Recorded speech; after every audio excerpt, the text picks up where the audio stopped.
Hey, what's happening, everybody? It is Sunday, what is today? Day 3 of my 11-day staycation here in Vegas. And I have done absolutely nothing this weekend. For the last 2 days, I have slept in and just sat around and recovered and eaten food and relaxed. So, being that as a man, it's time to lecture you about how to take care of yourself. So, this week, the topic of discussion is how to not only train while fasted, but actually how to perform really well. I had a friend of mine ask me about this week. Before he came and talked to me about it, my boy Chris went online and tried to research, looking for some videos, find some information out there, and there really isn't a lot of information on how to train fasted in terms of details, what you should take, what you shouldn't take.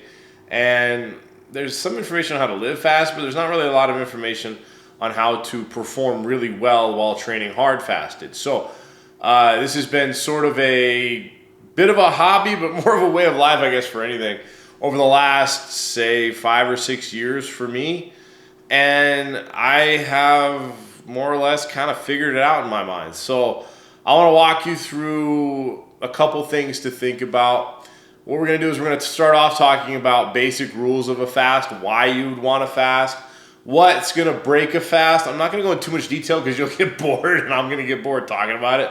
But we'll talk a little bit about that, and then I'm going to talk about essentially what I've developed over the years as what, if you want to call it my breakfast. It's a super sad breakfast, but we can call it that, and we'll talk about what I do in the morning before I go train. And for those of you that know me, you'll know that I'll train 3-4 sessions straight for hours on end, and all I'll do is simply just drink a bit of water, and you'll notice that I'll have enough physical energy to get through it. In fact, I'll get burnt out before I get, physically tired, and I can't, to the point where I can't do another session.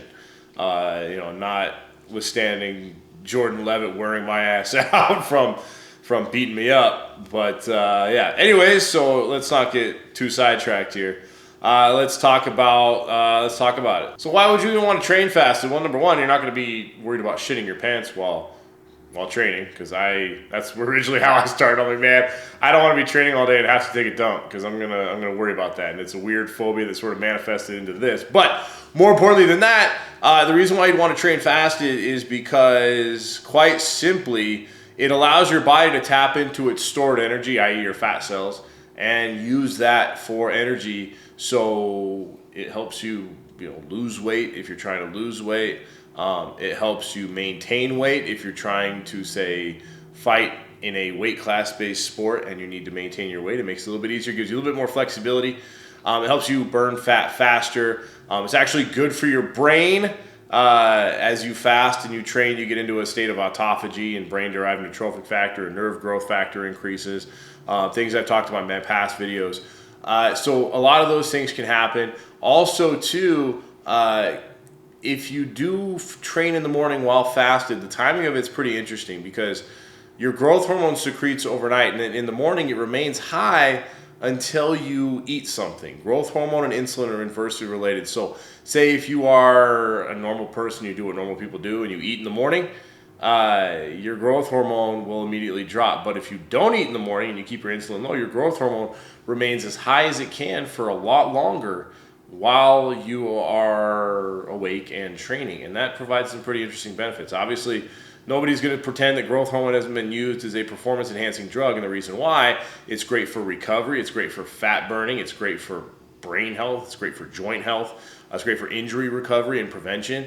And so a lot of these things can be leveraged by your natural production of growth hormone if you simply allow it to run its course and let it run longer, and you do so by training fasted. So that is probably one of the better benefits: the increased fat burning, the increased utilization of growth hormone, the brain recovery, brain regeneration, the nerve growth factor, and the brain-derived neurotrophic factor, I think, are excellent benefits as well that people don't talk about. So certainly a lot of benefits to training fasted. So real quick, what's going to break a fast? Well, obviously if insulin rises, that means you had carbohydrates. Carbohydrates are going to spike your insulin the highest.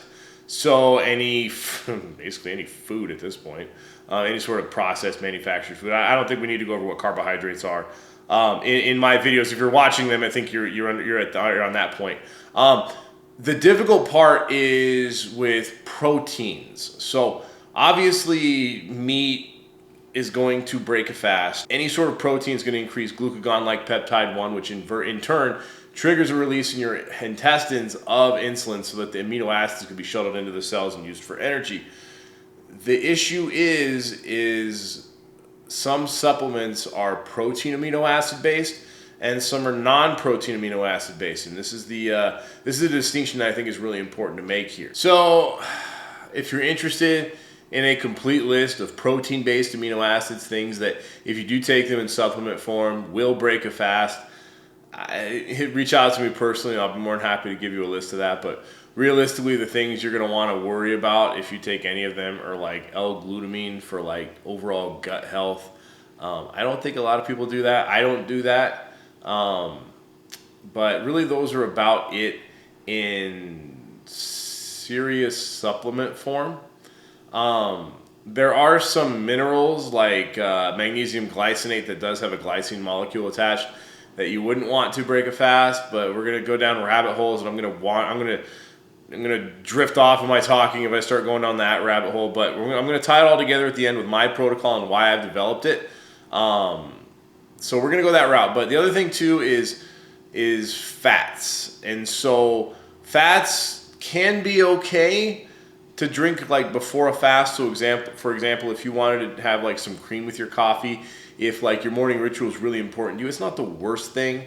There is a bit of lactose in cream, not so much as so in like say milk. Cream is the majority of which is fat, and fat is broken down by lipase, which is an enzyme that's not it doesn't increase insulin, it doesn't work in the same way. So it can be done if you need to, but ideally just drink black coffee in the morning, stay away from fats. If you are starting this out and transitioning, it's not a bad thing to perhaps take some MCT oil or maybe have an avocado for breakfast as you get used to this.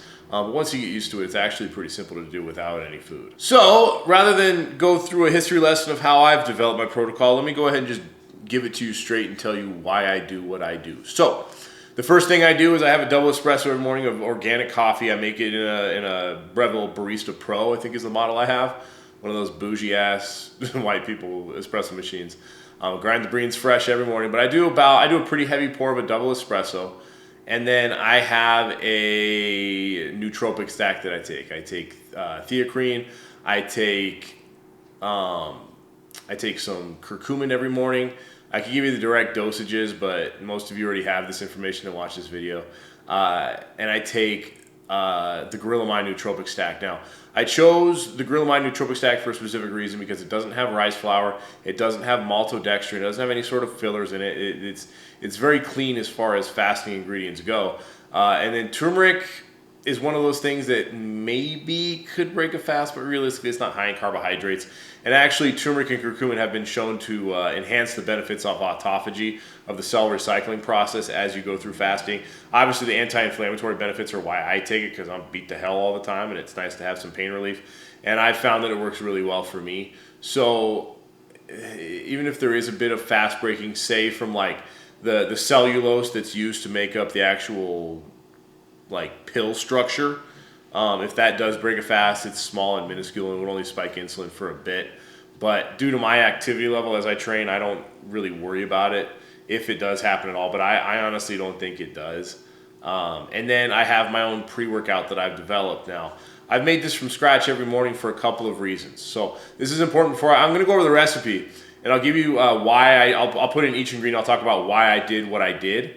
But there's a couple reasons why I did it. Number one, everything that I've put in my pre-workout is designed to be a non-protein based amino acid that is there to enhance some aspect of performance, whether it's fatty acid utilization, whether it's increasing blood flow, whether it's increasing cellular energy, various things or reasons why I have what I have in there. But they're all non-protein based amino acids, meaning they don't convert to muscle synthesis, meaning they don't need an insulin spike. So there's a lot of things I put in there for careful research and that. But number one, there's a lot of pre-workouts, or there are a lot of pre-workouts that have a similar structure to what I've put together. And The differences are a couple of things. Number one, my pre-workout doesn't have any stimulant in it. I don't want my caffeine to come from synthetic sources. I find I maybe it's because I'm older and more of a wimp or whatever, but I'm sensitive to caffeine. I don't want to have a ton of caffeine. And the more synthetic and processed the form is, the more it affects me. So a double espresso in the morning has been more than enough caffeine in the morning to make me awake and ready to perform for the day.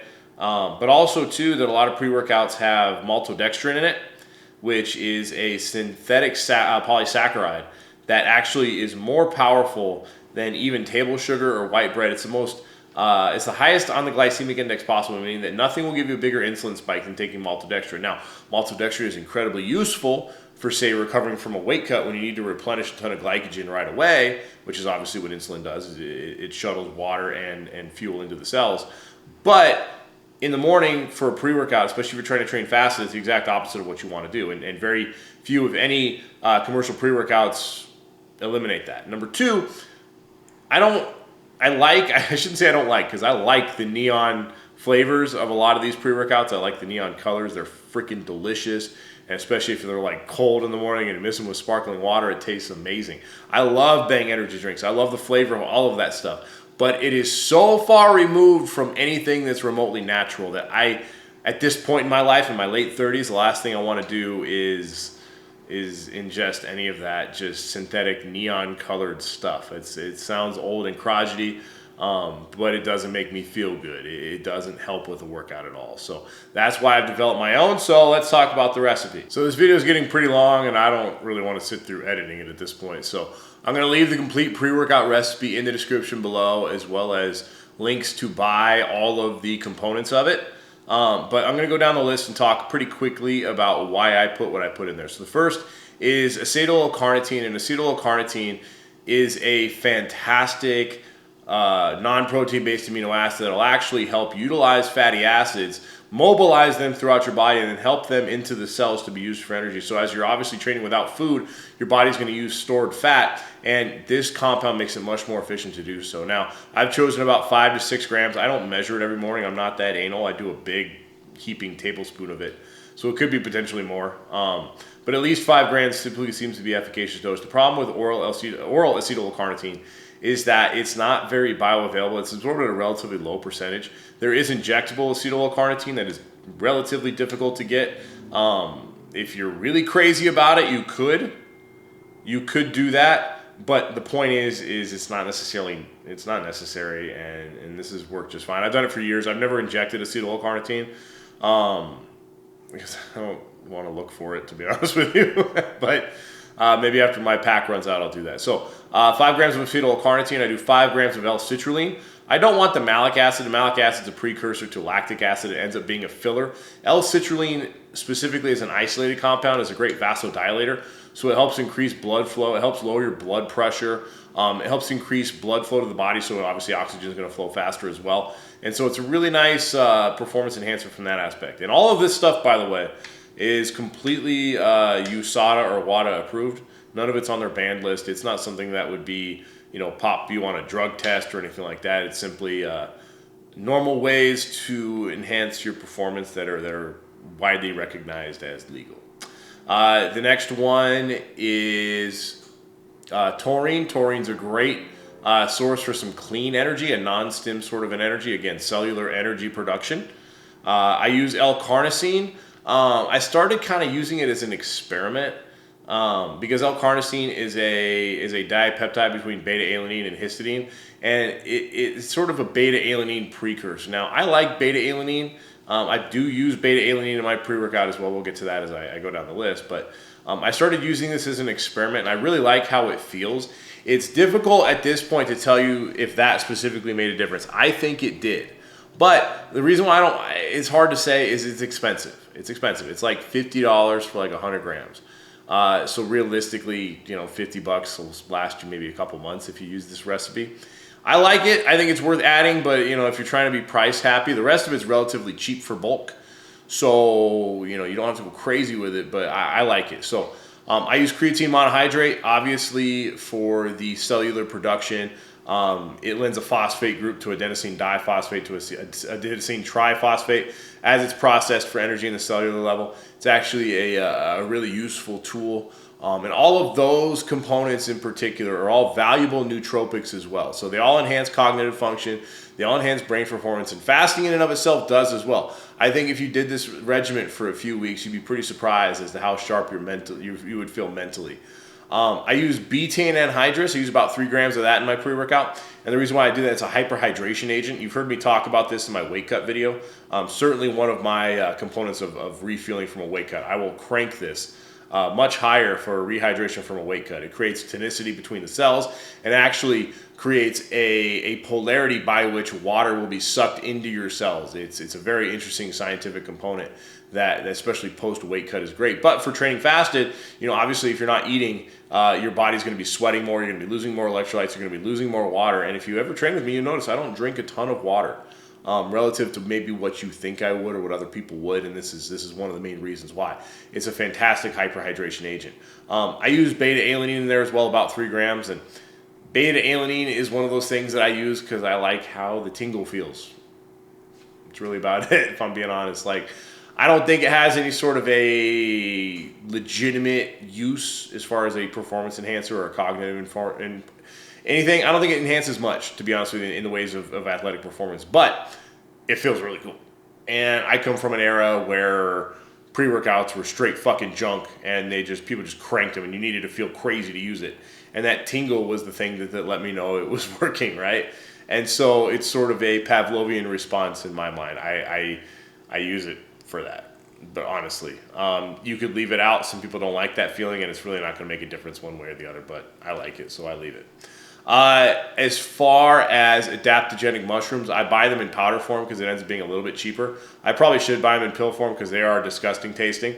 But I found a really good mushroom company, a mushroom extract company called Real Mushrooms. They verify the active components by a third party of beta-glucans, of histamines, of arycinines, all of these beautiful components in mushrooms that help you adapt to stress, some of which can enhance mental performance, some of which can enhance athletic performance. So every morning, chaga, reishi, cordyceps, and lion's mane go into this pre-workout formula as well. Now, the important component is Redmond's real salt. I use a fair amount of this. The reason why is your muscles have what's called a sodium-potassium pump.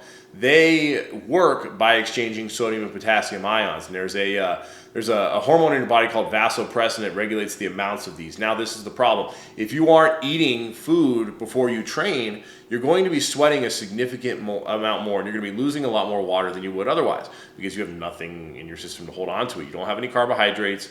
You're burning through all of your glycogen, most assuredly, especially if you're training relatively hard.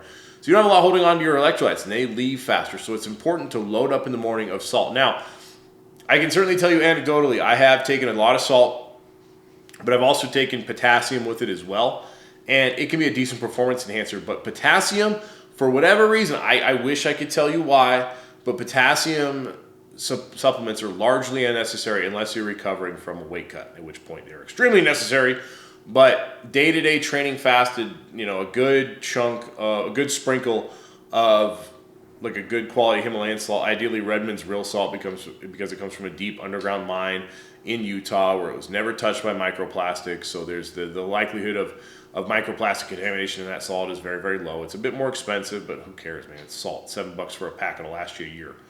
The last thing I use is a bit of lime juice. You could use lemon juice as well, but I don't like to deal with the seeds. I'm lazy. And lime juice could have a bit of calories in it, sure, but it also has vitamin C. It also has a lot of antioxidants, and it has citrates in it. Now, citrates, I believe, are very important during a fast because as you fast, your uric acid goes up. Uric acid is a natural antioxidant, but obviously, if you're prone to it, uric acid can cause bits of gout. Well, citrates can actually attach to uric acid, and it can also attach to oxalates as well. So if you are prone to, say, kidney stones, and you're worried about that, or you're worried about any sort of problems as far as like kidney stones, gallstones, anything like that, citrates can attach to those and help clear them out of your system faster. And they're actually a pretty valuable tool to use while fasting. So the juice of half a lime is the last of my pre-workout. I plug my nose because it tastes like death, and I crush it. So that's what I've done in the morning now for years, and it's been incredibly effective, and I continue to enjoy it. So some of this is supported by science and research. I maybe should have gone into a bit more depth, but this video is starting to get long. I wanted to try to be a little bit more brief about it. But the fact of the matter is I think there are tremendous benefits to training fasted, and I think I'm proof positive through my insane level of experimentation over years that you can train fasted at a very high level, very hard, and it actually helps you recover faster. Like I said, you get to utilize your body's natural secretion of growth hormone longer because you're not spiking insulin, thereby shutting it down. You get to perhaps improve your brain health. You get to perhaps burn more fat. All of these things are what I've experienced as I've done this, and so I certainly recommend it. But it's a very subtle, nuanced conversation with a lot of details, a lot of do's and don'ts. This is sort of a brief video of how it's done, and I say brief because it's probably going to be like 25 minutes of me just rambling. But it's a multifaceted subject that requires a lot of discussion. So by all means, please, if this is something that interests you, go ahead and leave me any questions or comments in the description below. If you need anything, reach out to me and ask. Most of the people that watch this are people who know me personally, so by all means, just shoot me a text or something, and I'm happy to help. But yeah, I've done this for years. I've tried, and a lot of trial and error. I've figured out a way that works really well, and I have really enjoyed it. So yeah, let me know if I can do anything to help. But yeah, love you guys. Talk to you soon.